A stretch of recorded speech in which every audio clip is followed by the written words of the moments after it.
بسم الله الرحمن الرحیم. ګرانو کتونکو الف خان شیرپو ملګری مرجان علي او محمد شاه موجود یم د نسد تانې مخې ته. تاسو ته پته وي د اختر نه 2-3 ورځې مخکې دلته یو بمي چودنه شوې وه. دغه ترهګر چې کوم دی ډېر په بادرۍ سره په دې مین روډ باندې راغلي وو او ډېر په بادرۍ سره مخامخ د کیمرې وړاندې چې کوم دی دلته کې بم کېښودو او چې بم یې کېښودو نو هغه بم خلاص شو. دلته کې چې کوم چوکیدار و یعنی سنتری و پولیس خلکارو هغه پکې شهید شو. نو زه خو دا کیمرې چې چا لګولي دي یا د کیمرې دا کوم سیسټم دی نو دوی ته د 21 په سلام کومه چې داسې کیمرې چې کوم دي دا موږ ته د بمي چودنو نه دی پته لګي چې کله چودنې وشي نو موږ ته دا پته لګي چې کیمرې خرابې دي او کیمرې ټیک دي. یوه خو چېرې دغه کیمره مخامخ لګېدلې ده خو دا ټیک وي نو دا دلته کې چې څونه په بادرۍ سره د پولیس د وړاندې کس راځي او دلته کې بم ایږدي نو دا پته به لګېدلې وه. زموږ د یو پولیس ځان ضایع شو، وینه توی شوه په څه باندې؟ د دوی په بې حسۍ باندې، په بادرۍ باندې نه، په لاپروایۍ باندې چې د تاڼۍ د ګیټ مخې ته دلته کې بم دي. چوکیدار چې کوم دی نو صاحب په دې ځای کې ناست وي، سنتري په دلته کې ناست وي او دا دې دلته کې راځي او ما ته په کور کې بم ایږدي.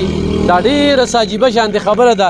نو ما زه په دې خبرې کومه خو بدمرغۍ نه په روژه کې ډېر زیات مصروف وو، دې وخته رانلو او نن چې کوم دی نو په دغه لار تېرېدو د اختر دغه 3 ورځ ده نو موږ ویې راشي دا څه پروګرامونه چا سره چې وعدې کړي دی هغه به مو کوو. خو د دې پروګرام مقصد مې دا دی چې پولیس والارونو ته مې دا خواست دی چې دا لاپروایي ختمه کې، دا بېحسي ختمه کې. دوران ډیوټۍ چې کوم دی نو موبایل مې استعمالوي، دوران ډیوټۍ چې کوم دی د خپل ټوپک خیال ساتئ، دا ټوپک درنه څوک وانخلي، د خپل ځان خیال ساتئ، خپل ځان مه ضایع کوئ. هغه کور کې هغه دی غم دی، هغه ماشومان چې کوم دی نو یتیمان شو د څه په وجه باندې؟ دغه لاپروایۍ په وجه باندې.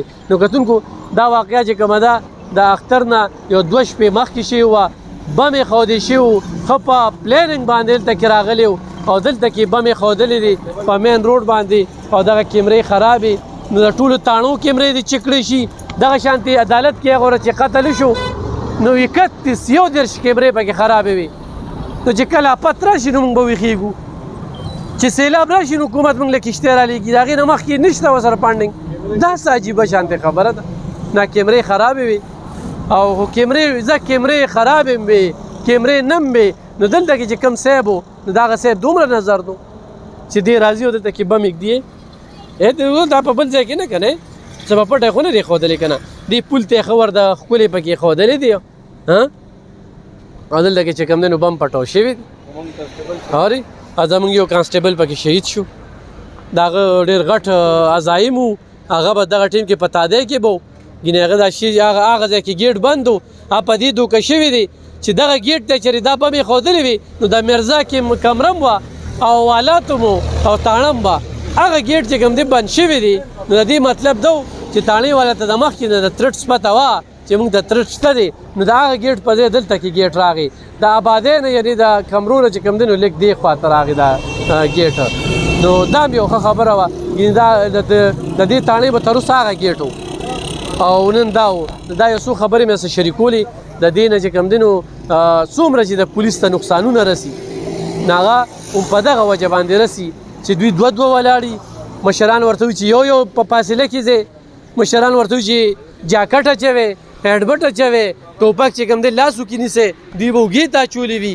د دې ټولو خبرو خیال ساته دی کې ستاسو پیدا ده، خو تاسو ویښ یې نو داسې واقعیات په مخې ته نه راځي. په خپلو دعاګانو کې میاد ساتئ. زموږ په دعاګانو کې د هغه شهید دپاره دعا کوو چې الله پاک دې هغه له جنتونه ورکړي او الله دې د هغه خاندان له چې کوم دی صبر ورکړي. خو دا ضرور وایو چې دا د پولیس بې حسي وه. ډېره مننه.